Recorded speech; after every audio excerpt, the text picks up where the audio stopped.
Hey guys, it's Laura. Welcome to my story. So today we're going to be reading from Grimm's Fairytales. It's going to be reading The Fox and the Geese. There are actually a few, The Fox and the Horse, The Fox and the Cat. In this one that I'm going to read those three out of this book. And I'm going to do The Fox and the Geese, and I'm going to do the Horse, and then I'm going to do the Cat. I don't know when I'll do the other two, but that'll be its own little mini-series. So, let's get into it. The Fox and the Geese. I do not know when it was written. It is nowhere on the page where it was written, and this is a rather short one. So, this can be a short video. Anyway, here we go. The Fox and the Geese. The fox once came to a meadow in which there was a flock of fine fat geese, on which he smiled and said, "I come in the nick of time. You are sitting together quite beautifully, so that I can eat you up one after the other." The geese cackled with terror, sprang up, and began to wail and beg piteously for their lives. But the fox would listen to nothing, and said, "There is no mercy to be had. You must die." At length, one of them took heart and said, "If we poor geese are to yield up our vigorous young lives, show us the only possible favor and allow us one more prayer, that we may not die in our sins, and that we will place ourselves in a row so you can always pick yourself out the fattest." "Yes," said the fox, "that is reasonable, and a pious request. Pray away. I will wait until you are done." Then the first began a good long prayer, forever saying "Ga, ga," as she would make no end. The second did not wait until her turn came, but began also "Ga, ga." The third and fourth followed her, and soon they were all cackling together. When they have done praying, the story shall be continued further. But at present, they are still praying without stopping.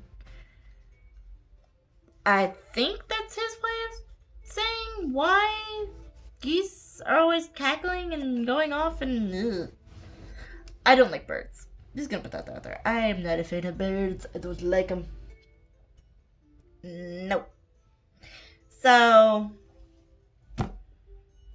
You know what? I think I'm just going to go ahead and read The Fox and the Horse, because that is such a short one with The Fox and the Geese.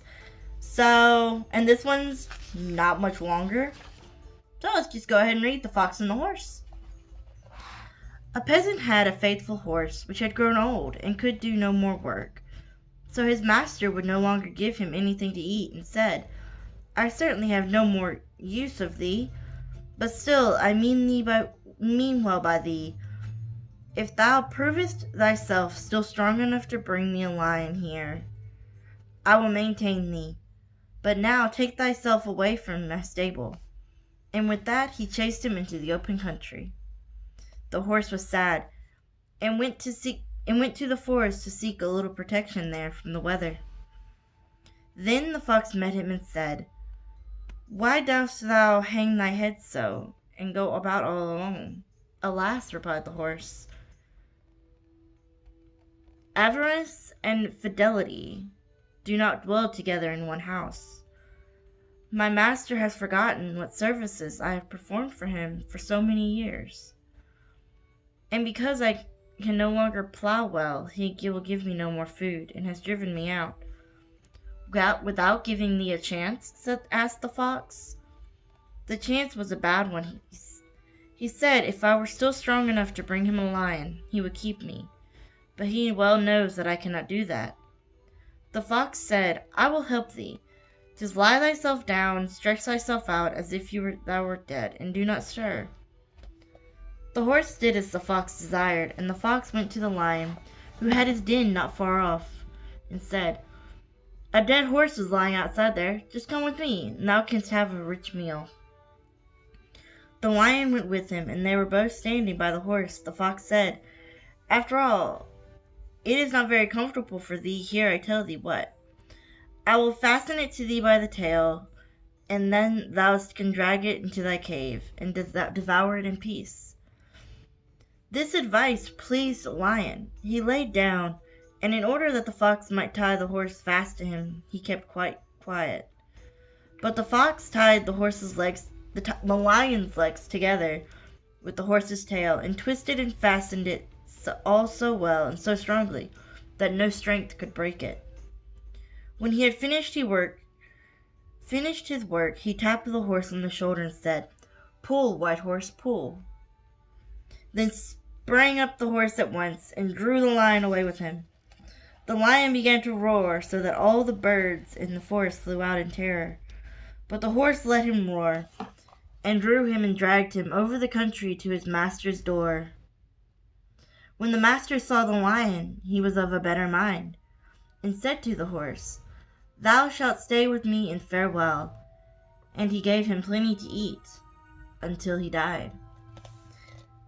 There's an illustration, and it's kind of funny, of the horse dragging the lion by its legs.